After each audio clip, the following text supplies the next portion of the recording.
Boa tarde, pessoal. Tudo bem com vocês? Quem está falando é o professor Fábio. E agora a gente vai fazer a nossa correção, né, do vestibular Unicamp 2025. Antes de mais nada, a gente pede aí encarecidamente para você compartilhar com seu amigo, clicar no botão de curtir, tá? Nós aqui do grupo Escolha Educação sempre temos aulas de várias matérias, né? Português, matemática, literatura, história, geografia, filosofia, física, e aí história, mas temos essas matérias durante esse ano. Esperamos o surgimento de mais profissionais, né? Para fazer com que a nossa grade fique bem completa.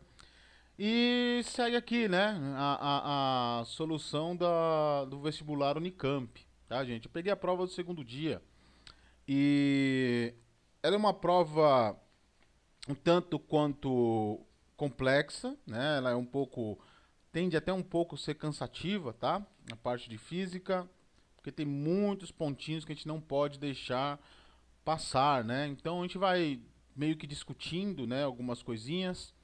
Eu coloquei essa parte aqui, ó. Ele fala o seguinte: as formas para a resolução de algumas questões são fornecidas no próprio enunciado. Nas questões de física, de 9 a 14, quando necessário, use as aproximações. G, aproximadamente 10 metros por segundo ao quadrado, e π equivale a 3, tá? Então a gente vai usar esses dois dados aí que para nós é importante, tá bom, gente? Principalmente o π, né? Então vamos lá. Primeira questão. Questão 9, né? Vamos aqui dar uma lidinha. O vento Fon, eu acho que é Fon, não sei, gente. Presente nas grandes cordilheiras, Alpes, Andes, montanhas rochosas, ocorre quando uma camada de vento é forçada a subir uma montanha, sofrendo expansão devido à redução da pressão atmosférica e resfriando-se a ponto de atingir a condensação na figura A. Então tá aqui, né, a figurinha A. É meio contrário, né? A gente em sala a gente fala que o ar quente sobe e o frio desce, né? Mas aqui é por conta dessa questão da pressão, tá? Então o ar frio e úmido ele acaba subindo a montanha e o ar quente e seco acaba descendo, tá? Na sequência, o ar desprovido de umidade desce do outro lado da encosta, sofrendo compressão e aquecimento. Isso resulta em um vento quente seco na figura B, que vai estar na outra página, tá? No espaço das respostas, mostra a expansão do gás, uma linha ideal, contínua, de I a F, num diagrama pressão versus volume.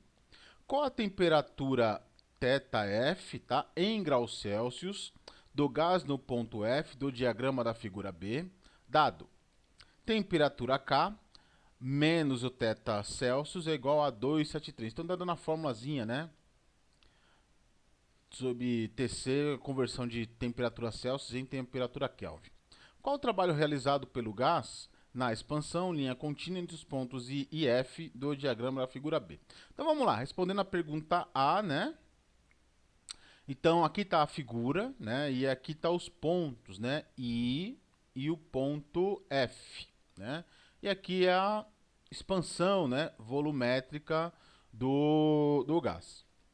Pessoal, primeira coisa que a gente olha quando vê gráfico são as unidades. Aqui está escrito o volume 10 elevado à quarta metros cúbicos.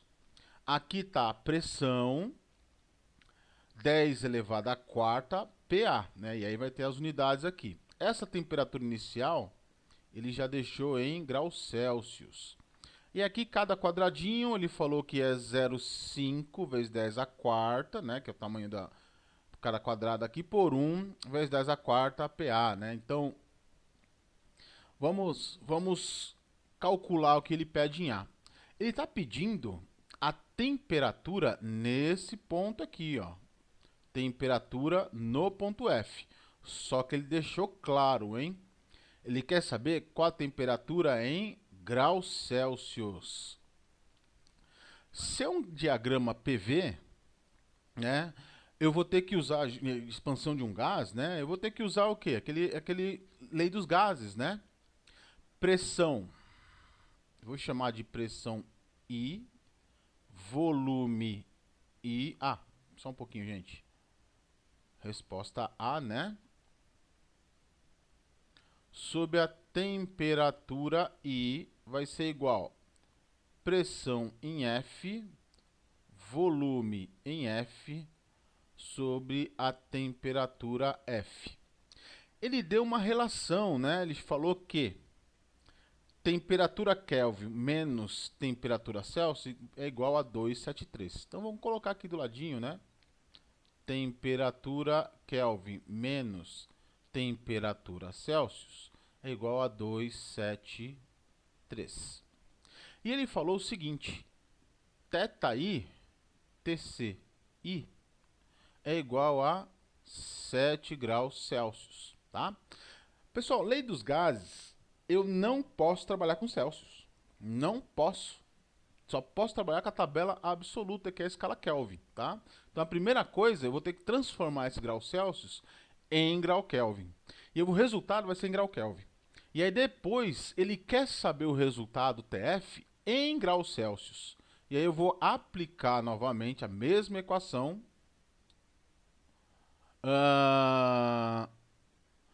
Depois, eu vou aplicar a mesma equação, essa equação aqui, para transformar de novo em graus Celsius, graus Celsius, desculpa, tá? Então vamos lá, gente. Primeira coisa, eu vou pegar esse valor aqui, ó. Eu quero saber o valor em TK, vai ser menos 7, que é igual a 273. Então, temperatura Kelvin vai ser igual a 280 K. Lembrando que K não tem grau, né? Ele é absoluto, não precisa de grau. E aí vamos pegar os dados, né? Primeiro dado aqui, ó. Pressão em I é essa pressão aqui, ó. Toda hora apaga isso aqui. Vai ser 10 vezes 10 a quarta. Então vou colocar aqui, ó. 10 vezes 10 a quarta vezes o volume, que é I, equivale a 12, né?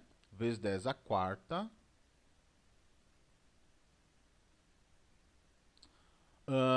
Dividido pela temperatura nesse ponto, que era esse 7, né? Mas vai ser 280. Isso vai ser igual à pressão no ponto 7, ponto F. Que vai ser 7, né? Se aqui é 6, aqui vai ser 7, vezes 10 a quarta. Vezes o volume, que é 15, vezes 10 a quarta, dividido por essa temperatura F, tá? Pessoal, eu sei que tem um monte de 10 a quarta aqui, mas na boa, né? Um vai cortar o outro aqui, ó. Porque, ó, eu tenho 10 a quarta desse lado e aqui eu tenho 10 a quarta desse lado, então posso cancelar. Aqui eu tenho 10 a quarta aqui no final, aqui também é 10 a quarta. Posso cortar. Vai sobrar quem? 10 vezes 12, que vai dar 120, dividido por 280, que é igual 7 vezes 15 dá 105, tá? E aqui, TF. Vou passar um tracinho. Aqui eu quero saber o valor TF, então vou deixar ele em evidência. Coloquei K, mas é TF, né? É TK, mas é... Como eu estou escrevendo TF, vamos manter TF. TF igual... Vai ficar 280 vezes 105 dividido por 120. Pessoal, esse resultado vai dar 245K, beleza? Pessoal, não fiz aqui, né, na boa, mas na hora lá você tem que fazer essa conta na unha aí, ó. Pode fazer no rascunho e colocar só o resultado aqui, né? Vamos lá, ele quer saber do valor temperatura desse valor 345 na escala Celsius. Então, eu vou pegar a mesma equação novamente. Coloca aqui, ó, convertendo.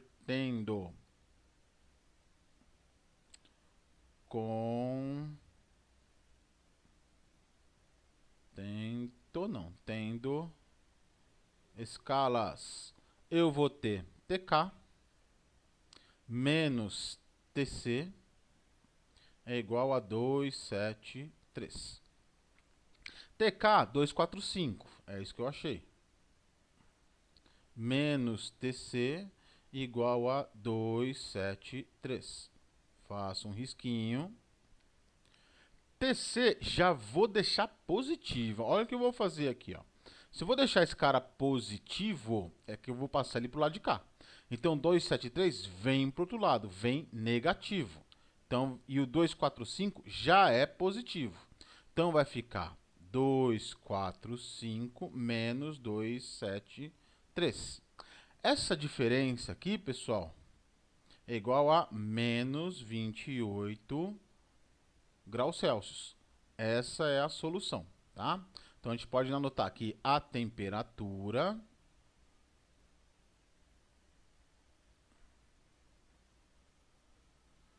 no ponto F é de menos 28 graus Celsius, beleza? Acabamos a A. Agora a B, vamos fazer aqui nesse outro ponto aqui, ó, onde tem essa linha um pouquinho mais longa, né? B. Vamos ver o que a B pergunta pra gente. Qual o trabalho realizado pelo gás na expansão da linha contínua entre os pontos I e F do diagrama da figura B? Pessoal, a gente pode usar o próprio diagrama para fazer nosso modelo, tá?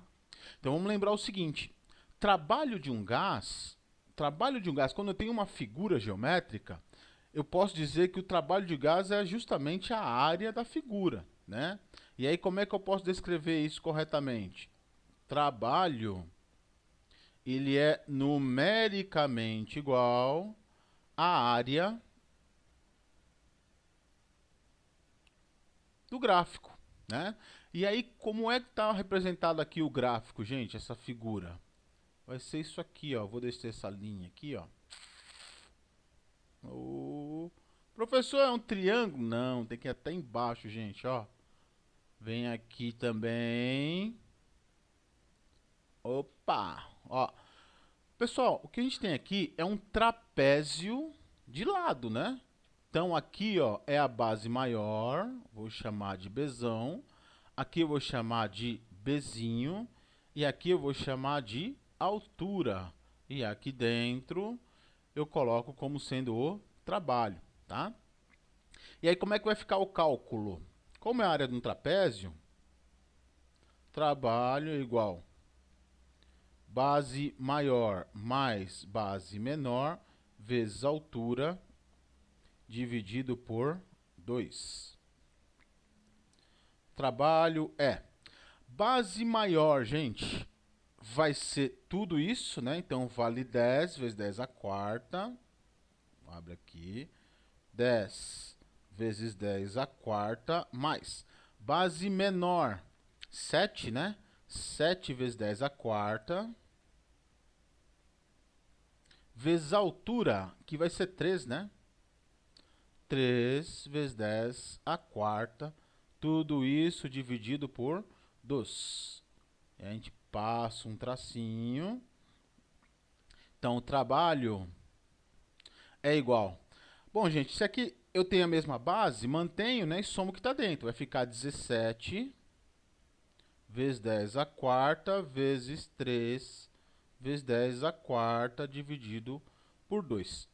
3 vezes 17 dá 51. Mantém aqui 51 e aqui a base, né? Escrevo a base, somos expoentes, né? Vai dar a oitava, ou não falta 51 aqui, ó. 51 dividido por 2. 51 dividido por 2 dá 25,5. Trabalho vai ser 25,5 vezes 10 a oitava. Para deixar melhor, vou colocar aqui, ó, 2,55 vezes 10 a nona joules, tá? E aí na resposta, e aí vem um pulo do gato, hein? Muita gente esquece. Deixa eu só tirar esse igual aqui, tá parecendo um Z. Muita gente esquece. Que tipo de trabalho é esse, gente? É um trabalho positivo ou negativo? Motor ou resistente? É um trabalho positivo, tá? Trabalho motor. Por quê, ó? Ele está no sentido horário, né? Então significa que é um trabalho, ou seja, está aumentando aqui o volume. Então o trabalho é motor, tá? Então aqui, o trabalho, deixa eu colocar aqui, o trabalho realizado pelo gás é motor positivo e vale 2,55 vezes 10 a nona joules. Tá aqui a nossa resposta 2, tá? Resposta B. Beleza? Bom, gente, vamos lá? Questão 10. Vários dispositivos eletrônicos, mouse, joysticks, etc., fazem uso do efeito Hall. A figura mostra o esquema com um fluxômetro empregado para medir a vazão de um líquido, volume que atravessa uma seção reta da tubulação por unidade de tempo. Ele está dando uma fórmula aqui, viu? Ó. Volume que atravessa a seção da tubulação por unidade de tempo. Então, aqui, vazão, ele está falando, né? Vai ser uma variação de volume por variação de tempo. Isso vai ser importante para a gente, tá? Que usa esse princípio, escoamento de um líquido na tubulação, gira uma turbina junto a um ímã que gera uma diferença de potencial Vral numa fita condutora. Com a notação do ímã do fluxômetro, a diferença de potencial Vral varia conforme ilustrado na figura B. No espaço das respostas, sendo máxima quando o polo norte do ímã aponta para a fita. Sendo a área A igual a 70 centímetros quadrados, e olha que isso aqui vai ser necessário. A área da seção reta da tubulação vale R. Tá.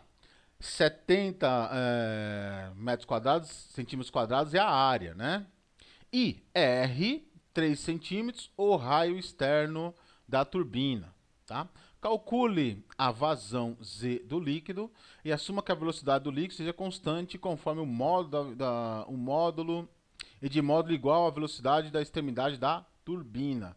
Então, pessoal, aqui, ó, essa velocidade do líquido é a mesma velocidade da turbina, né? Então, se a gente for calcular a vazão, deixa eu vir para o lado de cá, vou colocar alguns dados, tá? Então, a primeira coisa que ele passou foi a vazão, né? Vazão vai ser variação de volume sobre variação de tempo. Gente, vazão eu também posso escrever da seguinte maneira. Z é velocidade vezes área, tá? Por que isso? Se eu pegar as unidades aqui, eu vou ter metro cúbico, né, ou centímetro cúbico por tempo, que é segundo. Só que se a gente considerar, né, o que são essas unidades, eu vou ter isso aqui, ó. Metro vezes metro vezes metro dividido por segundo. Pessoal, metro por segundo não é velocidade? E metro vezes metro não é área? Então, turma, é isso que está o grande segredo aqui, ó, para a gente conseguir calcular a velocidade desse fluido passando ali naquela área. Lembra que da área que vale 70? Olha aí que a gente vai precisar, né? Então, vamos lá. Ele falou que a área é igual a 70 metros quadrados. E o... Metros não, né? Metros não. Centímetros. Centímetros quadrados. E o raio é igual a Opa! 3 centímetros. É isso? 3 ou 0,03? Não, 3 centímetros. O raio é igual a 0,3 centímetros. Então, a primeira coisa que a gente tem que achar é essa velocidade, tá? Então, vamos esquecer de colocar aqui, ó, Azinho, né? Velocidade é igual. Como é um movimento circular, eu vou usar a fórmula da circunferência. 2π vezes o raio dividido por um período, né? Ou por um período. E de onde eu vou tirar esse período? E onde eu vou tirar o π? O π, ele já deu, né? Π equivale a 3, né? Então, a gente pode até colocar aqui, ó. Π igual a 3. Agora, qual é o período? Vou pegar desse gráfico aqui, ó. Olha o que tem aqui, ó. Milissegundos. Então, quando eu vou ter um período completo, quando tem um giro completo, é quando eu tenho a mesma coisa de uma função de onda, né? Porque aqui aumenta, né, o polo norte, depois é polo sul e ele volta à posição inicial. Então, esse tempo aqui é de 120 milissegundos, é o tempo que a gente vai utilizar. Então, aqui o tempo, período, igual a 120 mili, né? 10 a menos 3 segundos. Turma, não falei para vocês, mas eu vou deixar... Como ele não pediu nada em metros, eu não vou fazer conversão, tá? Ele não pediu nada em metro cúbico, não pediu velocidade, não deu nada que vai ter que fazer conversão. Então, eu vou deixar em centímetros mesmo, tá? A gente pode fazer isso, beleza? Vou colocar os dados aqui, ó. Então, V é igual 2 vezes 3 vezes 3 dividido por 120 vai ser 12 vezes 10 a menos 2, tá? Esse 10 a menos 3 é a mesma coisa que 12 vezes 10 a menos 2. 3 vezes 3 dá 9, vezes 2 dá 18. Então, isso aqui vai ficar 18 por 12, 10 a menos 2. Ô, jovem. 10 a menos 2. Por que eu fiz isso? Porque 18 por 2 dá 1,5. 10 a menos 2 vai para cima. Eu vou ter essa solução aqui, ó. V vai ser igual a 1,5 vezes 10 a segunda. Passando, tirando esses dois zeros. Aqui eu posso até deixar aqui, viu, gente? Ó, nem vou mexer, ó. Cadê? Só vou deixar mais bonitinho esse nosso 5 aqui, ó. 1,5 vezes 10 a segunda, o quê? Centímetros por segundo. Essa é a primeira coisa. Agora, para calcular a vazão, vou passar uma retinha aqui. Z, D em destacado, né? Vai ser o quê? A velocidade vezes essa área. Onde Z é igual a 1,5. 1,5. Vou colocar fator numérico, né? Deixa em notação não. Vai ficar 15,150. 150 vezes a área, que é 70. Então, Z... Oh, meu Deus. Z aqui... Oh, Jesus. Z aqui vai dar... Vou pegar aqui, gente.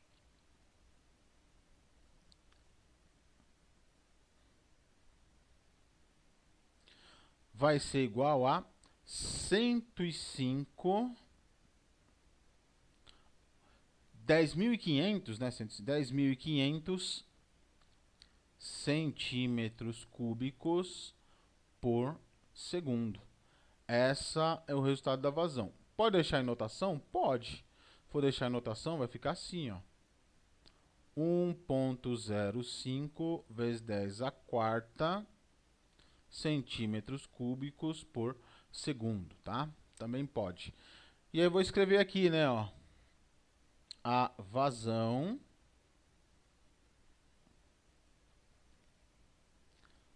é de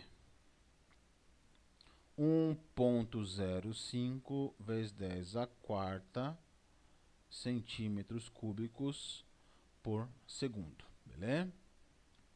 Agora, na B, o que ele está pedindo na B, hein? Vamos lá. A figura C, que é essa figura aqui, né? Mostra uma fita de largura L, que vale 3 milímetros. Então, esse L aqui, ó.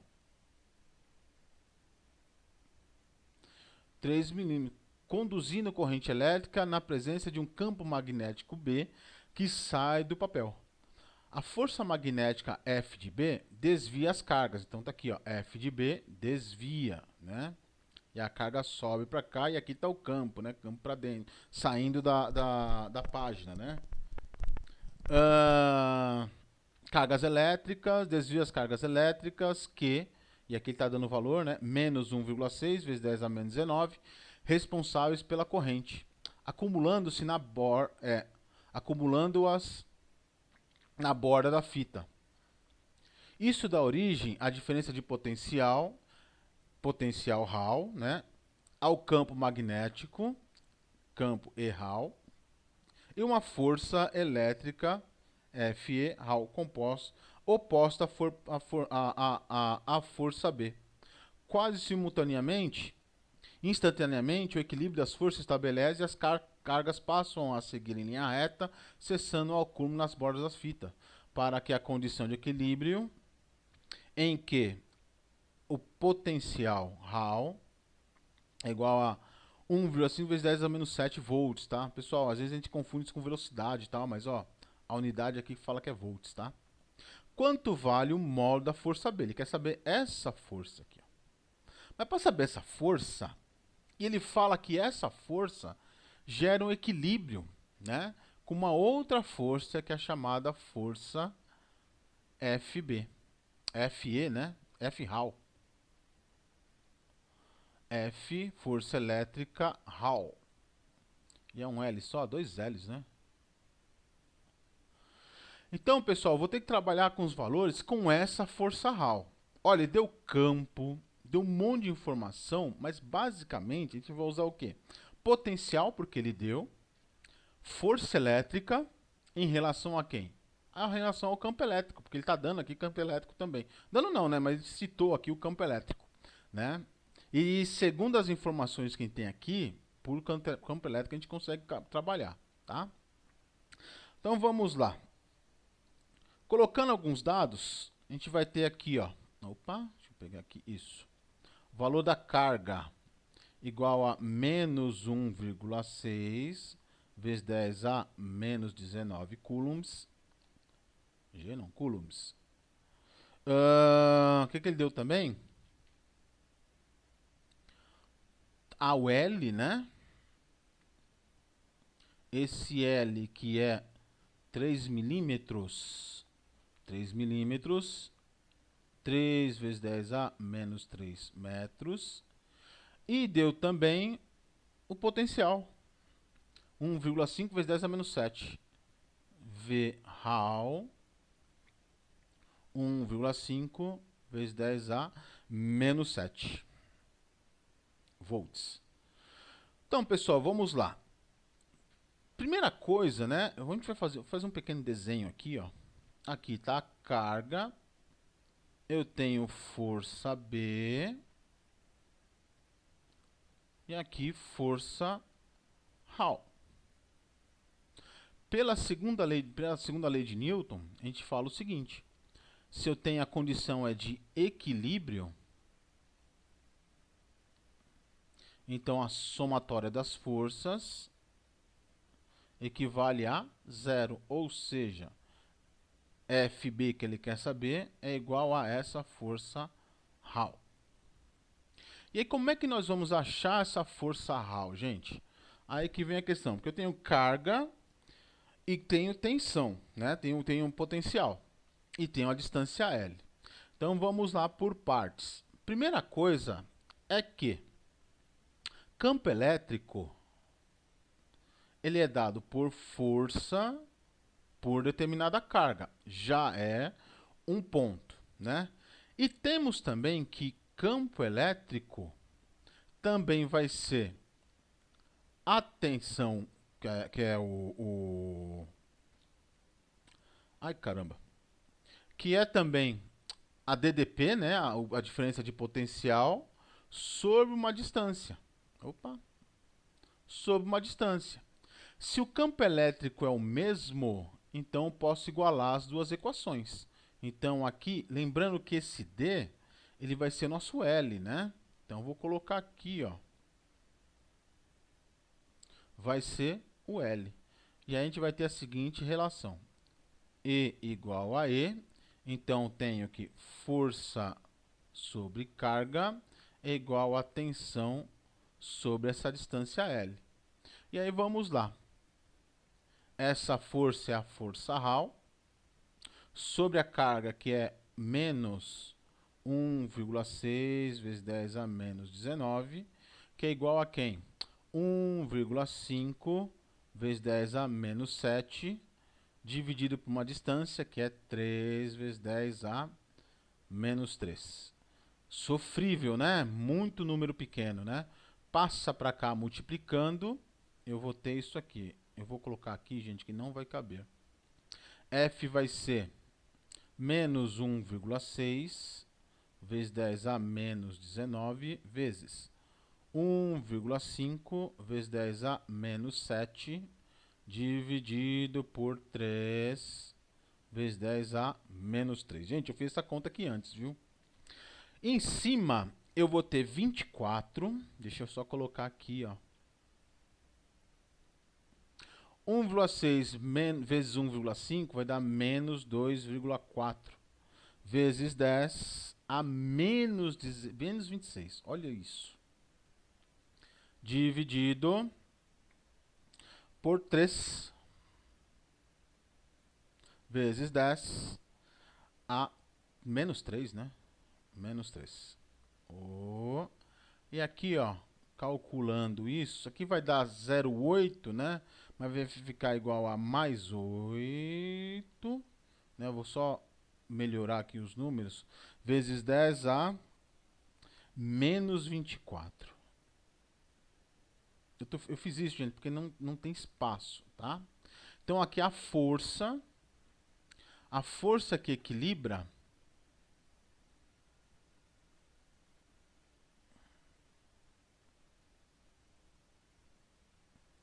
a força B equivale a módulo, né? O módulo dela vale 8 vezes 10 a menos 24 newtons, tá?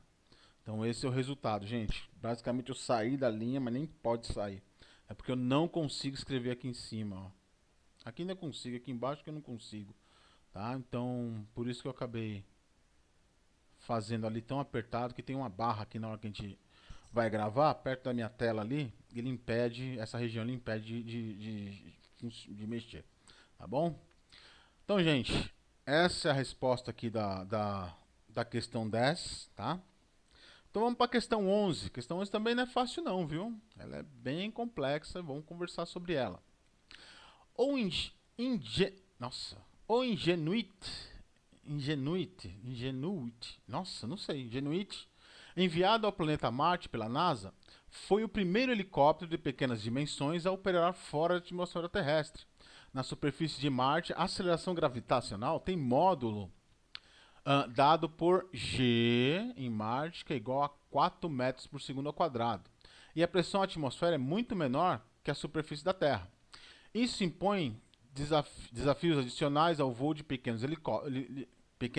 helicópteros. Eita, nós, quase não está saindo as palavras. Hoje, de uso corriqueiro na atmosfera terrestre, são chamados drones, né? Então vamos lá. Um pequeno helicóptero desloca-se com movimento horizontal, retilíneo uniforme, com velocidade em módulo V. E aqui é horizontal, né? Ó, não vamos perder essa informação. V, que é igual a 6 metros por segundo. Em uma altura H de 8 metros, a partir da superfície de Marte. Tem que tomar muito cuidado com isso aqui, porque G não é 10. G é G de Marte, tá? Em dado momento, o helicóptero solta uma pequena massa que carregava, deixando cair livremente. Qual é o deslocamento horizontal dessa pequena massa desde que desprendeu do helicóptero até atingir o solo marciano? Pessoal, se ele quer saber o deslocamento horizontal, ele quer saber um delta x. E aí vamos lá para a parte de folha de resposta. Então vamos lá. Se ele estava com uma velocidade, imagina que aqui eu tenho o corpinho, né? Ele tinha uma velocidade zero, v0, e ele é lançado uma certa altura. Se ele cai de certa altura, gente, se ele tem uma gravidade, ele vai caindo de uma forma de parábola. E essa altura aqui, ó, h, ele deu. Deixa eu botar bonitinho, né? Tudo torto. Aqui eu vou chamar de h. E esse vai ser o deslocamento dele, o famoso delta x, tá? Então vou colocar alguns dados aqui, ó. G de Marte, que é igual a 4 metros por segundo ao quadrado. Velocidade inicial, que é 6 metros por segundo. E a altura h, que é 8 metros. Só conferindo. G igual a 4, h igual a 8, v igual a 6. Perfeito. Ele quer saber essa distância ΔS. Vamos colocar aqui, toda vez eu esqueço, né? Azinho. Pessoal, se ele quer saber como eu posso dizer, o deslocamento h, para isso eu tenho que usar essa relação. Velocidade, vou chamar de zero, tá? É igual. O h não, desculpa. Deslocamento horizontal, tá? Falei h, deslocamento horizontal é delta x sobre delta t, porque ele só vai ter velocidade constante, tá? Em x. Velocidade eu tenho, não tenho tempo. Mas só que vamos lembrar, em queda livre, tempo de queda é o mesmo tempo do alcance, né? Então a gente vai usar essa expressão aqui, ó. H é igual a gt quadrado sobre 2. Só que a gente não pode confundir, viu, gente? Não pode. Então vamos colocar aqui o dado, ó. H, vamos fazer aqui embaixo, né? Para ficar mais tchan. H vai ser igual. H lhe deu, né? Vou até colocar aqui, ó. Pera aí. H lhe deu. H vale 8. 8 é igual. G, que não é 10, é 4. T quadrado sobre 2. Passa para cá, vai dar 16 t quadrado. Vai dar 16 sobre 4. 16 sobre 4 é 4. Então aqui, ó, t quadrado igual a 4. Então t é igual a 2 segundos. Mantém isso aqui, porque agora a gente vai usar o quê? Para achar o alcance, tá? Para encontrar o deslocamento horizontal, temos V0 delta x sobre delta t. Se eu quero achar o deslocamento delta x, vai ser V0 vezes delta t. Delta x vai ser V0 é 6. Delta t é 2. Então, delta x é igual a 12 metros. Está aqui o resultado. Então, aqui, ó. Resposta: o deslocamento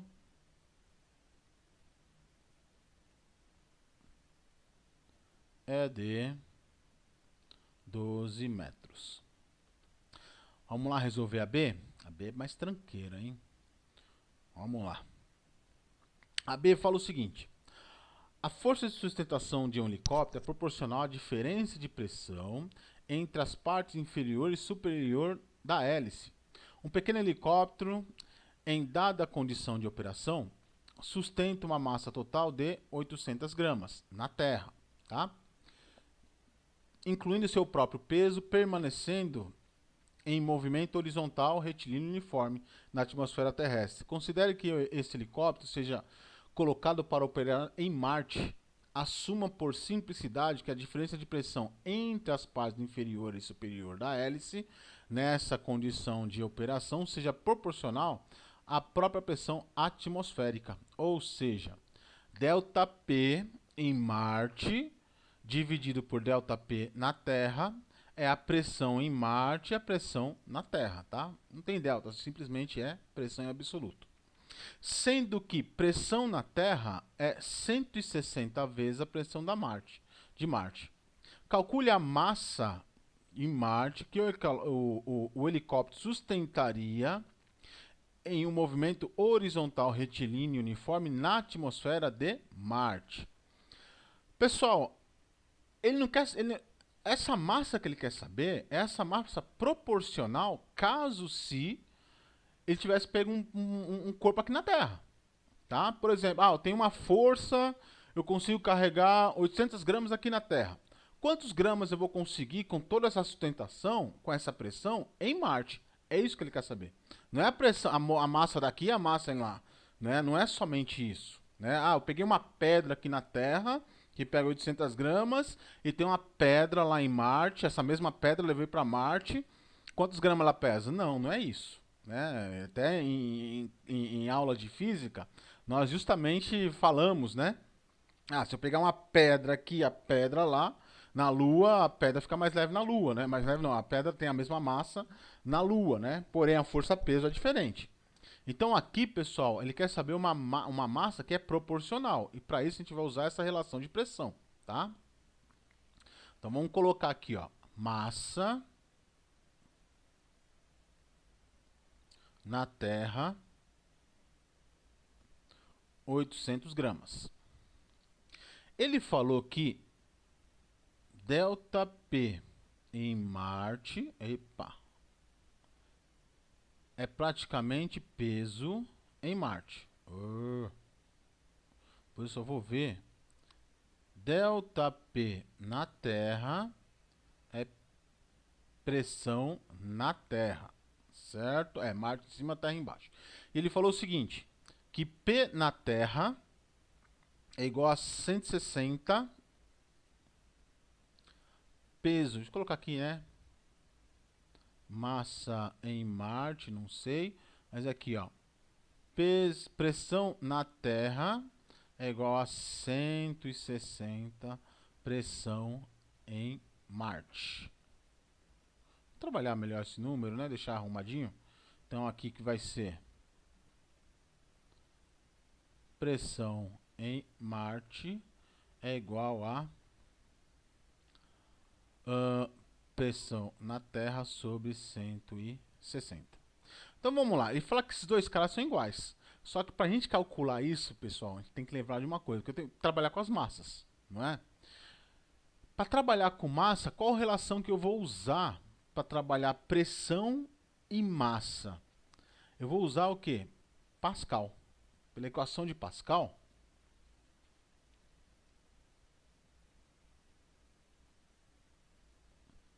nós temos que pressão é uma força por determinada área.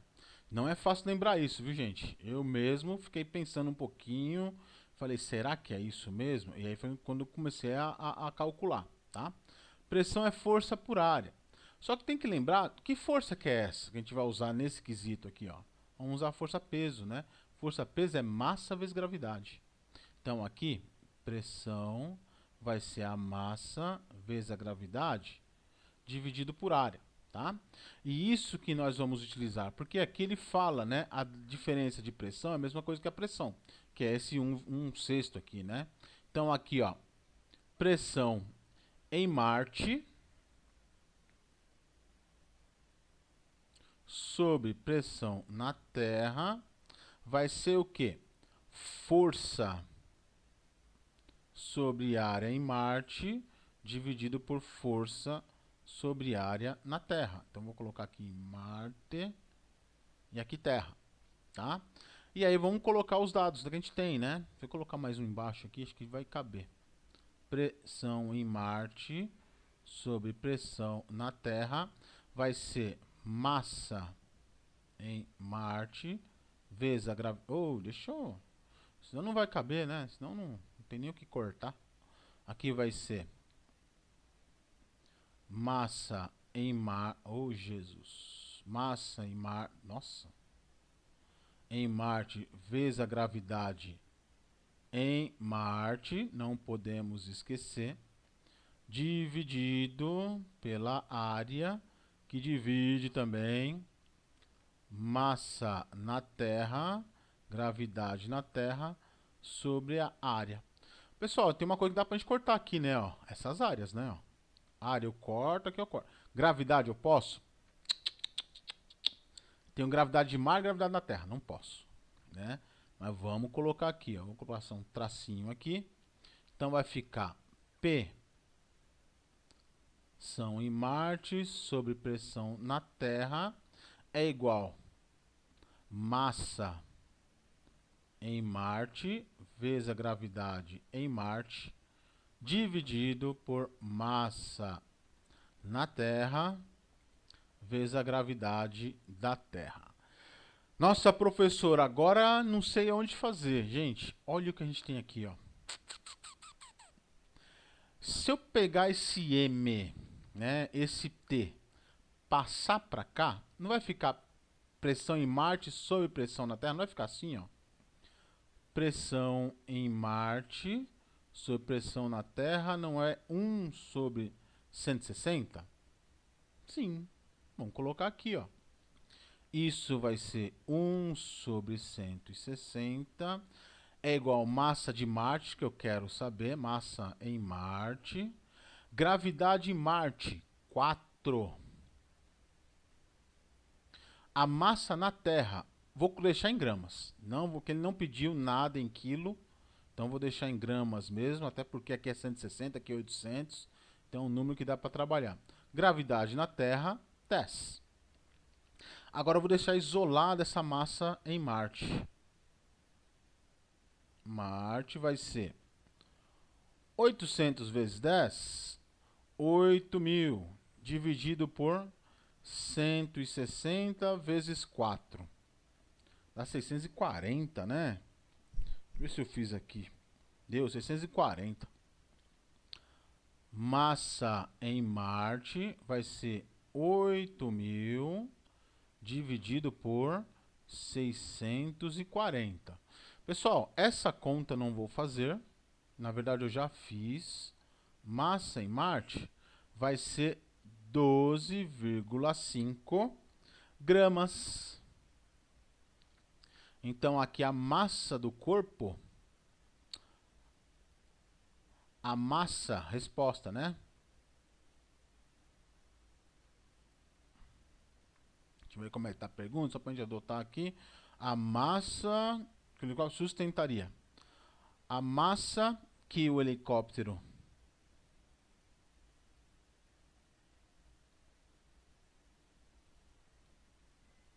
sustentaria é de 12,5. Olha, não coube, né? Nem vou colocar aqui, gente, que não vai caber aqui. É de 12,5 gramas. Não cabe, né? Não dá para escrever. Mas essa é a resposta. Olha só o quão complexa é essa questão, né? Ela agora ficou facinho, né? Mas vou falar para você, na hora de fazer não foi tão simples assim não, tá? A primeira parte até que é tranquila, a gente usa muito, muita gente acertou essa. Agora a segunda parte, eu tenho certeza que muita gente se perdeu lá, ó, por causa das massas, a questão de colocar a relação que é a lei de Pascal, né? A equação de Pascal. Então isso confunde um pouco, tá? Vamos fazer a 12? Cerca de 50 modalidades esportivas presentes nos Jogos Olímpicos de Paris 2024, dentre elas o tiro esportivo, outra dezena de modalidades no gelo ou na neve, faz parte dos Jogos Olímpicos de Inverno de Pequim 2022, entre elas o esqui alpino, incluindo esses jogos em 1936. Tempão, hein? Esqui. Em uma competição de esqui alpino, um atleta de massa total M igual a 90 quilos, vamos colocar aqui, né? Ó, já pra gente já é. Incluindo o esqui, desce com velocidade constante num plano inclinado em forma de ângulo de 37 graus com horizontal. Coeficiente de atrito cinético, olha aí, ó. Tem coisa, hein? Cinético entre o esqui e o gelo é igual a μ cinético, que é 0,05. Qual o modo da força de resistência do ar? F de resistência do ar, paralela ao plano que age sobre o atleta na descida. E aqui ele deu seno de 37 a 60, cosseno é 0,8, tangente a 0,75. Né? Então vamos lá para o trecho. Colocar os dados primeiros, né? Porque tem muita coisa, muita informação. A primeira massa, né, que ele deu? A massa é 90 quilos. Massa total, né, incluindo os esquis. O ângulo θ, vou colocar assim em linha, tá, gente? 37 graus, não é 370, é 37 graus. Coeficiente de atrito, μ. Se ele está dando μ, né? Porque tem atrito. 0,5. Ele quer saber força de resistência.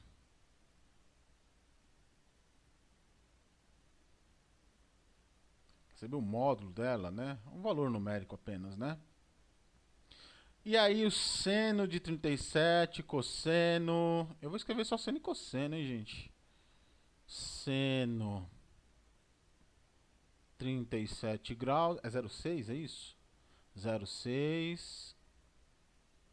E o cosseno de 37 é igual a 0,8. Tá? Então vamos lá. Ele está descendo num plano inclinado. Então a gente vai desenhar. Então aqui, ó. Espero que o desenho seja suficiente para para visualização. Tá danado para desenhar retas. Consegui. Então aqui vai ser 37. E aqui, pessoal, como é que eu vou fazer o esqui? Como se fosse um bloco. Apenas um bloco. Lembrem-se que plano inclinado, primeira coisa, tenho que desenhar a força-peso, que é para baixo. E a normal, ela é com certo ângulo. Né? Ela não é... Ela é perpendicular à superfície. Então aqui fica a normal. E aí, pessoal, vamos lembrar o seguinte, né? Eu posso decompor essa força-peso em duas. Peso que vale aqui px e aqui, ó, py, né? E aí vamos relacionar algumas coisas, né? Py, ele vai ser igual à própria normal. Então vou até colocar aqui, ó. Se eu coloco aqui, eu coloco na frente. Não, vou colocar aqui, ó. Só pra gente não... Py é igual a normal, beleza? Vamos continuar aqui. Ele falou que tem atrito, porque tem coeficiente. Então, o atrito vai ser nesse sentido. Eita, gente. Oh, Jesus. Então, vou colocar aqui um FAT. E tem a força de resistência. Vou chamar de FR. Então, pessoal, força de atrito e força de resistência vão agir no mesmo sentido. Já a PX é no sentido contrário, né? Vamos dar uma lidinha aqui. ele vai descer com velocidade constante. Eu não coloquei aqui, mas vamos olhar aqui, ó. Velocidade é constante. Se a velocidade é constante, V constante significa que a aceleração é igual a zero. Então a força resultante vai ser igual a zero. E aí eu vou ter o quê? O valor de Px é a mesma coisa que força Fat mais força de resistência. E aí, pessoal, é colocar algumas informações, né? Porque quando eu tenho um plano inclinado, eu tenho separo em Px e Py, né? E aí Px é igual a P seno do ângulo. E já Py é igual a P cosseno do ângulo, tá? E força de atrito, Fat, é igual a mi vezes a normal. Só que normal é Py. Então significa que Fat é mi vezes Py. Eita, ficou meio rebuscado. Py, tá? Então vamos colocar os dados aqui, né, gente? Aí a gente começa a calcular. Acho que vai caber tudo aqui, ó. Eu vou colocar bem pra cá, ó. Então, vai ser P seno θ de 37, que é igual Fat, que vai ser mi vezes Py, né? Só que Py vai ser cosseno, né? P cosseno de 37 mais a força de resistência. Para calcular esse número, eu vou deixar esse FR, vou passar esse cosseno para o outro lado, tá? E vai ficar só o FR. Eu queria fazer isso. Força de resistência igual P. Pô, gente, não vou querer colocar P, né? Tem que colocar logo a massa, né? M vezes G. Vamos colocar aqui. mg seno de 37. Aí vai ser menos mi mg cosseno de 37. Acabou, né? Que é igual a FR. Tá aqui já.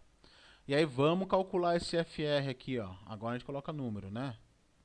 Massa é 90, vezes a gravidade, que é 10, vezes o seno de 37, que é 0,6.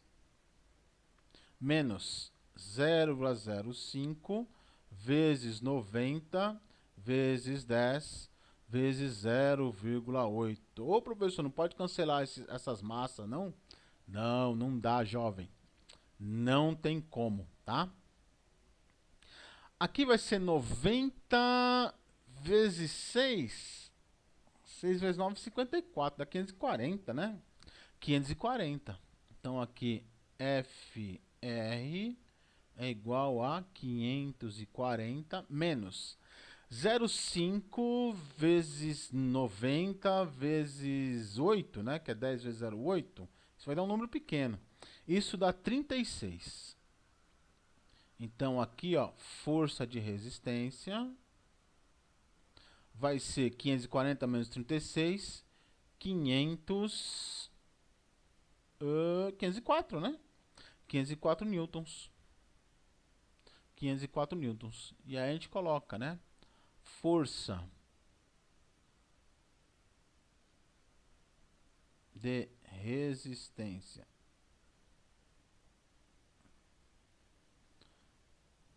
do vento em módulo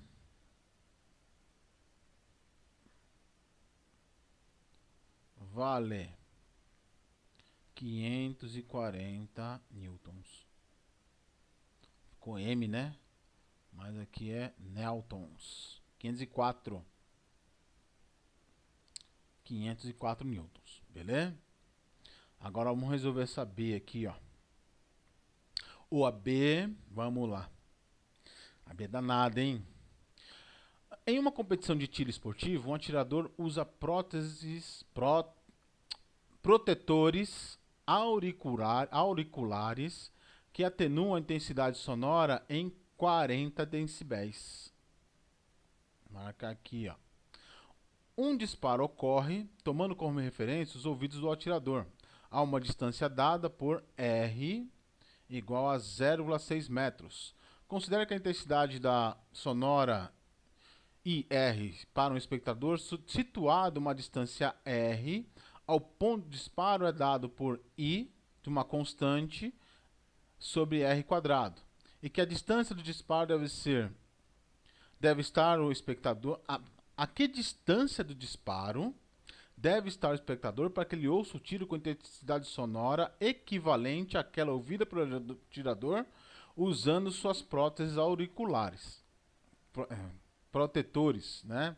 Dado a atenuação em decibéis de uma onda com intensidade é dada por Pessoal, aqui a gente vai trabalhar com log, né? Log da base 10, mas intensidade sonora a gente sempre trabalha com log mesmo, né? E ele fala o seguinte, para a gente entender isso aqui, assim, quando o cara atira, pelo fato dele estar com o protetor, ele vai ter uma atenuação, um valor, né, que ele recebe de 40 decibéis, né? Então, na verdade, a atenuação é como se fosse menos 40, né? Mas, na verdade, é 40 decibéis que ele recebe. A que distância que uma outra pessoa vai estar para também chegar até o ouvido dela uma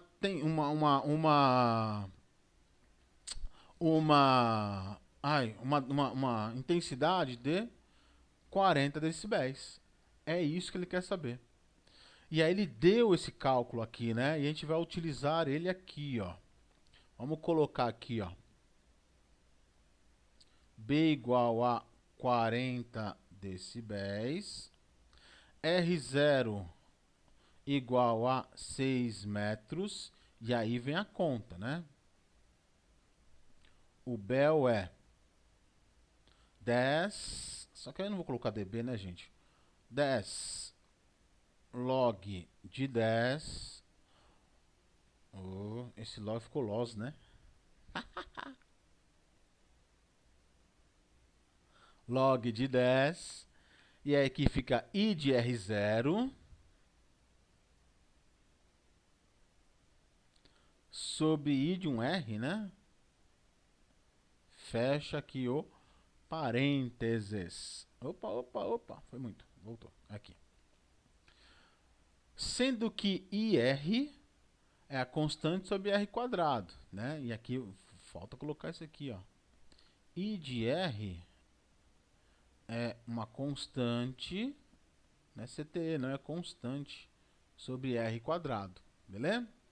Isso aqui tudo a gente vai colocar aqui, ó, dentro dessa equação. Sabendo que esse 6 aqui vai virar aqui, né? Ó. É 6 metros ou 0,6? É 0,6, né? Ó. Já escrevi errado aqui, ó. É 0,6 metros, ó. 0,6, beleza? Então aqui vai ficar o seguinte. Já que ele quer saber Não, deixa eu colocar direito, vai. Depois eu coloco aqui. Vai ficar 10 log de 10. E eu vou colocar esse R0, né? Vai ser o quê?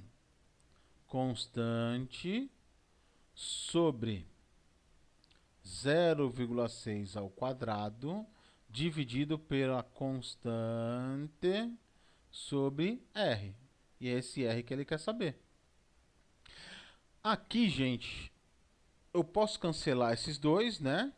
E eu tenho duas frações, uma divisão de fração, então multiplico pelo inverso, né? Então aqui B, o Bel, né, vai ser 10 log de 10. Esse R aqui é quadrado, não posso esquecer. Vai ficar R quadrado em cima sobre 0,6 ao quadrado embaixo, tá? Como isso aqui, gente, ele já está me dando o valor, né? Então eu vou fazer o seguinte. Aqui eu tenho B, que é igual a 40, é igual a 10, log de 10, R quadrado, lembrando que tem que colocar tudo em parênteses, né? Ó. Tô de vacilação. 0,6 ao quadrado dá 0,36. Então deixa aqui. Agora, vamos... Para começar, dá para cortar isso aqui, né? Ó. Aqui corta, né? E aí, o que dá para mim fazer? Justamente colocar o log, né? Aplicar o log. Se a base é 10 e aqui é 4, eu vou ter 10 elevado à quarta igual R quadrado sobre 0,36. Passa para cá multiplicando, eu vou ter isso aqui, ó, R quadrado é igual a 0,36 vezes 10 à quarta. 10 à quarta vai dar 1, 2, 3, 4, né? Vai ficar R quadrado igual a 3.600. Raiz de 3.600 é 60, tá?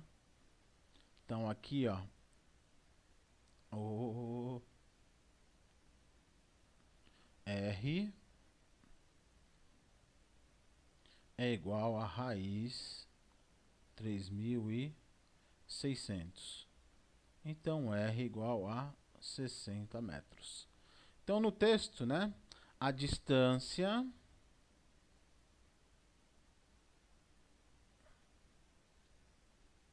que o ouvinte ou a pessoa deve estar é de 60 metros. Como eu disse, não cabe muito espaço, né? Bem apertadinho, mas vamos lá, beleza? 13ª, né? Nas Olimpíadas de 2024, os atletas foram avaliados com o emprego de metodologias modernas e conceitos de física de diferentes modalidades esportivas para análise dos movimentos e diagnose de desempenho. Nos saltos ornamentais, os atletas saltam da ponta da prancha, causando uma flexão que impulsiona para cima. A figura A, né, ilustra a relação entre força aplicada pelos atletas e o deslocamento gerado pela prancha, na qual atua como uma mola. Opa, se é uma mola, é uma força elástica, né? Sobre o atleta. Considere uma perda de atrito de 10% da energia potencial elástica. Qual a altura vertical máxima que um atleta com massa de 72 quilos atinge ao flexionar a prancha de modo a deslocar sua ponta de uma distância de 40 centímetros em relação à posição de repouso? Pessoal, ele deu um gráfico, e o gráfico a gente usa, né? Ó. Ele falou que aqui é força, 10 a terceira, né? E aqui é deslocamento em centímetros. Não vou usar em centímetros, vou usar em metros, tá? Porque gravidade é em metro por segundo, altura é em metros. E esse delta x aqui também vou usar em metros, não vou usar centímetros, tá? Então vamos lá. Ele quer saber qual é a altura máxima, né? Que ele atinge. A altura máxima. Para isso, a gente vai pegar alguns dados aqui, tá? Ó, se a gente pegar esse 8 aqui, ó. Passar uma linhazinha aqui, ó, a gente vai perceber que ele bate nessa bolinha. E aqui, ó, vou ter o 40, né? Isso vai ser importante para quê? Para calcular a constante elástica, tá? Vamos lá? Pegando alguns dados. E aqui é o seguinte, ó. O que acontece? Se a gente parar para pensar, a energia se conserva, não é? Ou seja, toda energia elástica gerada pela prancha vai se transformar em altura para ele saltar. Então, a energia potencial elástica se transforma em energia potencial gravitacional. Porém, existe um gasto de energia ali. Por conta de quê? Por conta do atrito. Então, se ele tem uma perda de 10% na energia potencial elástica, significa que eu tenho que passar essa perda para a altura. Ele não vai subir o valor total que era para ter que subir, vai subir 10% menos. E eu posso fazer duas maneiras. Calculo tudo do jeito que está, e aí depois eu aplico esses 10%, né? Retiro 10%. Lembrando que retirar 10% é a mesma coisa que multiplicar por 0,9, tá? Porque é 10% do todo, tá? Então vai ser 0,9 o valor final, tá?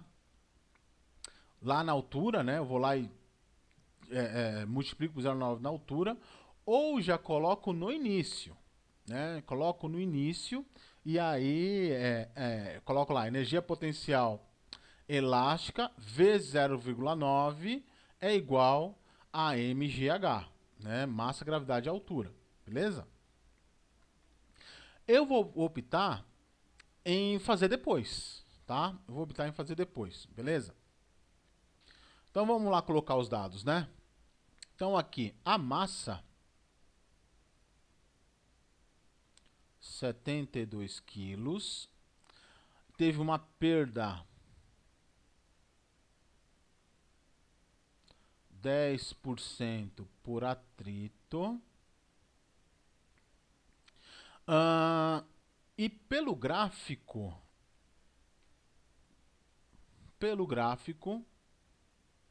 deixa eu colocar bem no cantinho aqui, ó.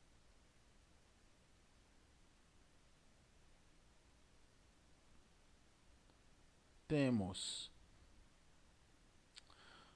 a força é igual a 8, né? 8 vezes 10 a terceira. E aqui o ΔX é igual a 40 centímetros. Ah, e aqui ele também deu, né? Também é 40 centímetros. ΔX igual a 40 centímetros. Então a gente está pegando os mesmos dados, né? Então, aqui, pessoal, vou transformar. Aqui vai ser 0,4 metros. E aqui também. 0,4 metros, tá? Então, vamos lembrar o seguinte. Energia mecânica antes é igual a energia mecânica depois. Qual é a energia mecânica? Energia elástica, né? Porque ele está parado, não tem movimento. Então, vai ser energia elástica é igual a energia potencial, beleza? Energia elástica é igual a K vezes x ao quadrado dividido por 2. Potencial gravitacional, massa, gravidade e altura, beleza? Só que eu preciso calcular esse K. E vou pegar o quê? Os dados do gráfico, né? Então, para calcular o K, vai ser força por deslocamento. Então, vai ser 8 vezes 10 a terceira dividido por 0,4. Isso vai dar 2 vezes 10 a quarta Newton por metro. Segura aqui. Agora vamos aplicar aqui, né? Lembrando que a gente não pode esquecer desses 10%, tá? Então aqui eu vou ter kx quadrado sobre 2, vou colocar os dados aqui, né? 2 vezes 10 a quarta vezes 0,4 ao quadrado. Eita, ficou parecendo sei lá, um 2 ali. Vezes 0,4 ao quadrado dividido por 2. Aqui não é essa aqui.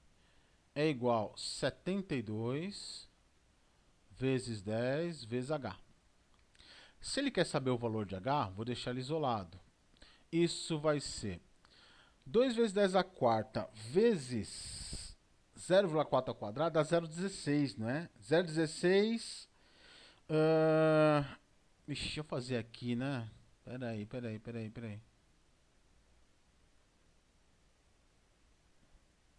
Esse 2 com 2 corta. Fica 0,16 vezes 10 a quarta igual a 720 H. 0,16 vai dar 1.600.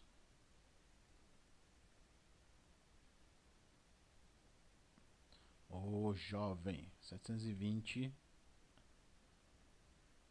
H. H vai ser 1.600 por 720. Isso aqui é um número que a divisão, eles sabiam disso, a divisão dele é um número muito ruim, é um número muito quebrado, tá? Então o que que a gente vai fazer? Agora eu vou aplicar aquele percentual de desconto, de perda, né, por atrito. Então vamos escrever o seguinte: como houve 10% de perda por atrito, temos H igual a 1,6, ó, 1.600 dividido por 720 vezes 0,9. E aí agora dá para calcular isso aqui, tá, gente? Porque 1.600 vezes 0,9 dá 1.440 dividido por 720 é igual a 2 metros. Então a altura, resposta, né?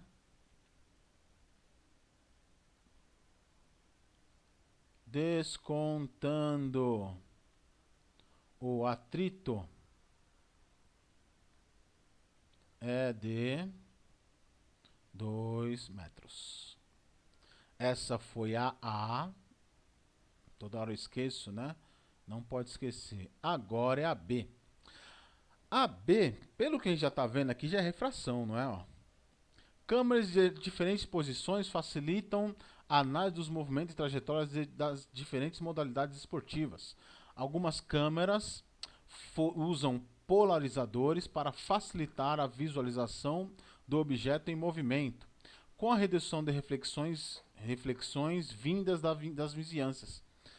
A função dos polarizadores é otimizada quando nessas reflexões indesejadas ocorrem em condição em que o raio refletido e o raio refratado formam um ângulo de 90 graus. Acho que ali já tinha um desenho, né? Um ângulo de 90. Nesse caso, o ângulo de incidência é conhecido como ângulo Brewster. A figura B, o espaço-resposta, mostra o raio de incidência que incide na superfície entre o ar e o meio. Opa, se o aqui é ar, então a gente mantém. E o índice de refração do meio 2, N2 igual a N2. O ângulo de incidência de 1, e aqui parece B, né? Não sei se é B ou é 2, não consigo ler. É igual a 60. Calcule o índice de refração de N2. Aí ele fala, seno de 60 é 0,87, cosseno de 60 é meio, tangente 1,73. Vamos lá colocar dado? Vamos lá. Então aqui, pessoal, primeira coisa que ele fala é que o θ 1 é igual a 60 graus. Beleza. Aqui o N1 vale 1, né? O N2 que ele quer saber. E aí, ó, tem o seno, né? Seno de 60.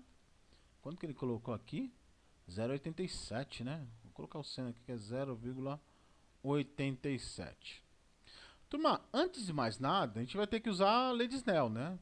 Snell, Descartes, né? Que é relação entre dois meios e os ângulos.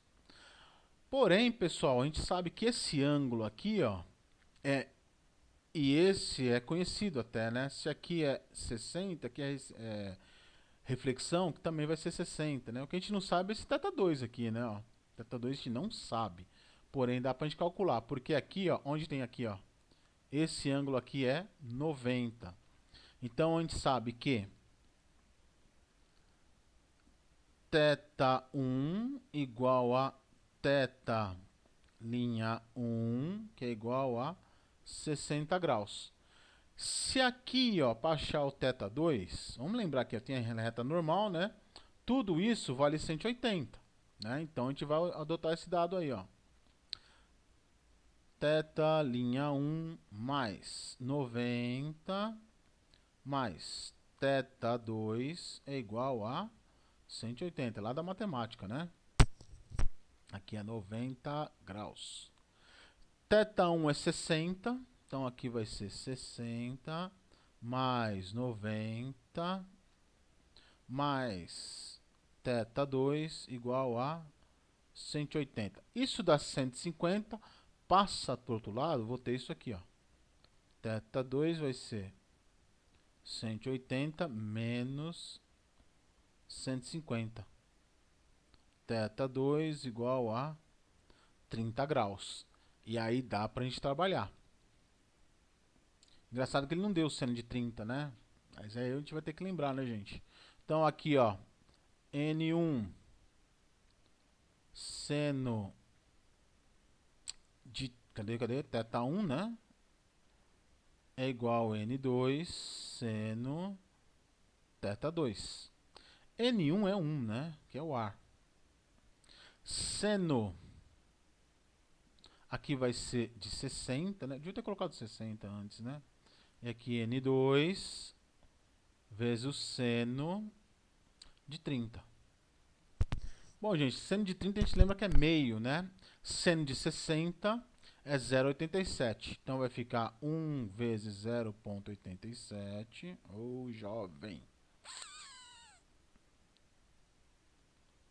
87 é igual a N2 vezes 0,5. E aí, ó, N2 é igual a 0,87 dividido por 0,5. Dividir por meio é a mesma coisa que multiplicar por 2, né? Então, N2 aqui, ó. Eita, nós. Vou colocar aqui na frente, né? Fica apertado. N2 dá 174. 174, né? N2 igual a 1,74. Então, aqui, ó, resposta. O índice de refração do meio 2 é 1,74. Precisa anotar unidade? Não, porque a índice de refração não tem unidade, tá? Vamos lá fazer o 14? E aí a gente acaba, né? Quando colocamos água em um copo, ele passa a atuar como uma lente cilíndrica. Ao posicionar os objetos atrás do copo de água, com água, as características da imagem dependem de sua composição.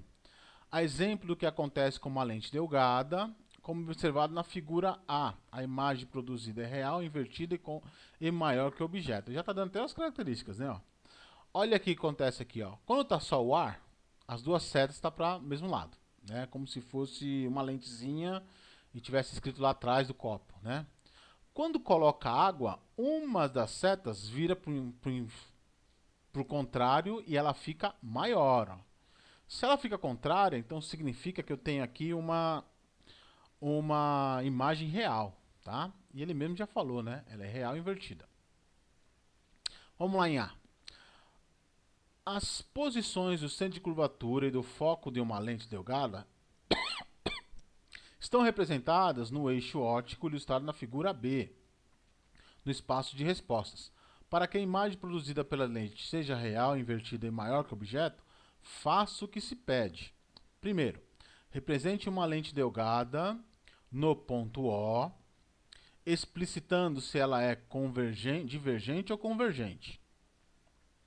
Posicione o objeto corretamente, representando-o como uma seta apontada para cima, com base no eixo óptico. Então, a gente vai desenhar como se fosse uma seta. 3. Utilizando o comportamento dos raios notáveis, encontre a imagem com as características acima, ou seja, real, invertido e maior. representando-as com uma seta apontando para baixo e com base no eixo óptico. Uma seta apontando. Vai ser uma seta apontando para baixo. Está já dando as informações. Na B ele fala: considere que uma lente divergente delgada com distância focal f igual a menos 5 cm, um objeto posicionado a uma distância de 45 centímetros dessa lente, qual o aumento linear transversal da imagem gerada. Beleza. Vamos fazer a A aqui, ó, e ele está dando um desenho, né? Então a gente vai usar esses dados para fazer o desenho. Só que aqui tem um porém, pessoal.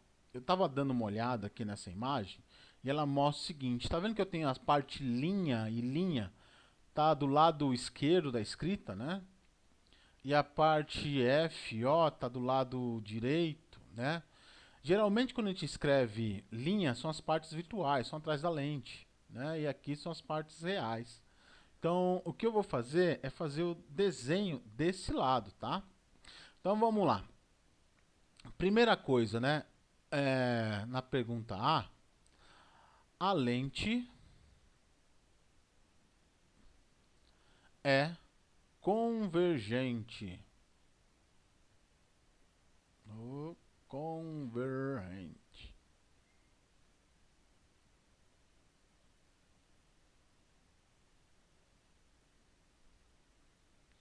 Por gerar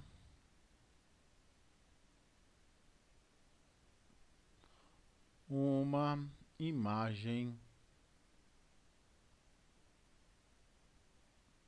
real. Podia falar de cabeça para baixo? Posso falar um monte de coisa, mas o importante aqui é real, tá? Convergente. E aí, para a gente representar ela, eu vou pegar aqui, ó. Como é que a gente representava uma lente convergente, gente? Lembra? Olha aqui, ó, tá mais ou menos, né, ó? Mas é com a setinha aqui, ó. A setinha aponta para fora, né? A divergente ao contrário. E aí ele quer saber aqui aonde representar o objeto, né? Para que ele gere uma imagem. Nossa, não ficou muito bonito, né? Deixa eu apagar e fazer de novo. A imagem tem que ser maior.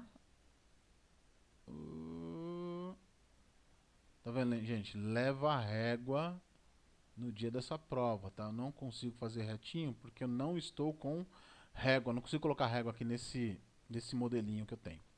Então aqui, ó, para representar uma imagem maior, ela vai estar entre o centro e o foco. Meu amigo, lá na hora, você vai ter que fazer pequenos desenhos, viu? Vai ter que testar.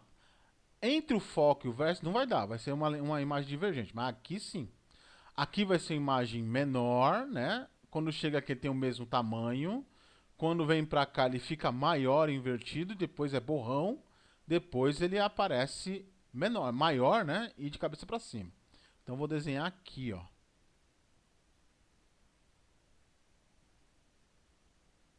Vou chamar de objeto.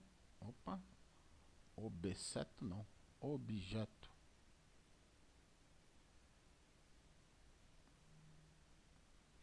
E aí vamos representar. Primeiro raio, pessoal, lembra? O que vem em paralelo.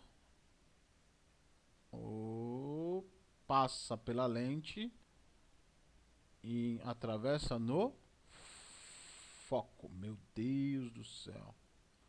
Que situação. Olha isso. Eles tentaram fazer um desenho que dá pra... Segundo raio, quando passa pelo vértice, não sofre desvio. Só que vai apagar tudo, né? Conheço. Ó, não apagou. Apagou depois de uma hora. Passa pelo vértice. Não, tá muito ruim aqui. Ficou muito grande. Deixa eu tentar com uma régua, que tá difícil, viu? Eu não sei se eu vou conseguir.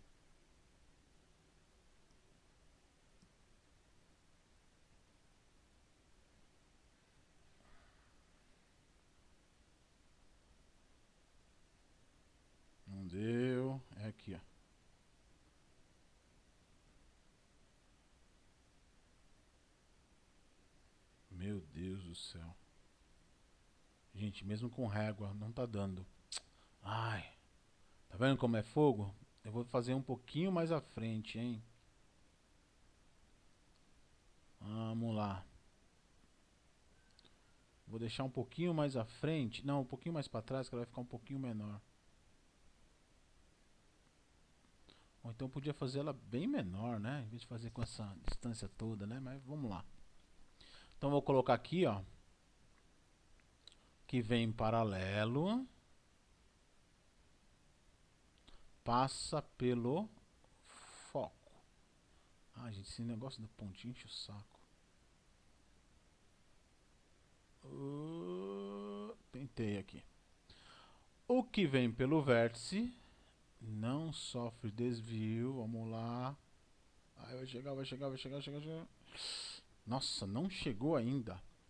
Tá gigante isso. Mas eu acho que é o raio que tá meio fora. Nossa, toda vez, ó, sai embaixo, né? Difícil, hein? Fazer na luzinha digital. Ah, chegou aqui, ó. Ufa. Vai ter imagem aqui do outro lado. Então aqui é objeto. Ai, caramba. Objeto. E aqui imagem. Objeto, imagem. Então imagem invertida, né? De cabeça para baixo e maior do que o objeto, né? Parece que ficou quase do mesmo tamanho, mas na verdade ela vem aqui em cima, tá? Ela vem aqui, ó. Então um pouquinho maior do que o objeto. Meu Deus, que suadouro. Encontre a imagem e suas características acima, né? Então, eu vou colocar novamente aqui as características, mas não precisa, né? A imagem é maior.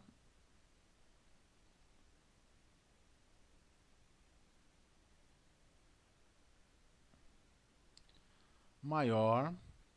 Ela é real, não é virtual. Ela é real. E ela é invertida. Beleza? Agora a B está falando de uma outra coisa, né? Uma outra lente, né? Não é essa. Ele fala o seguinte: considere agora uma lente divergente delgada com distância focal igual a menos 5 centímetros. Um objeto está posicionado a uma distância de 45 centímetros dessa lente. Qual o aumento linear transversal da imagem gerada? Então aqui em B, ele fala o seguinte: o foco agora é menos 5 centímetros e o P, 45 centímetros. Para calcular o aumento, a gente vai usar a seguinte relação. Tem uma relação direta, né? Foco e posição. F é igual a F menos P. Como aqui o foco é negativo, porque ela é divergente, então a gente vai utilizar esses dados aqui, ó. Vai ficar menos 5 dividido por menos 5 menos 45. 5 aumenta é igual a menos 5. Menos 5 menos 45 dá menos 50. Isso vai dar positivo, né? Menos 5 por menos, dividido por menos 50. O aumento, vou colocar aqui na frente, né? Aumento igual a 0,1. Professor, preciso colocar unidade? Não, também não. Aumento não precisa de unidade. Então aqui só vai colocar o aumento transversal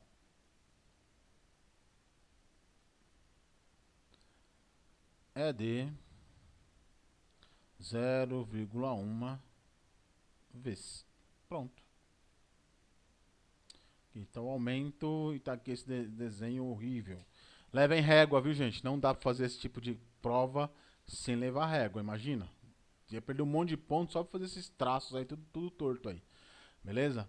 Bom, gente, mais uma vez aí, chegou a prova da Unicamp 2025, acho que acabou, né? Acabou. Chegou aqui o final da prova Unicamp. Espero que tenha gostado, tá? Desculpa qualquer coisa se eu não falei alguma coisa embolada no meio ou não. Mas queria agradecer a todos vocês e continuo pedindo aí um like, tá? Um curtir aí com as atividades e acompanhe a gente, né? E compartilhe também, tá bom? Um abraço e tudo de bom. Falou e até mais.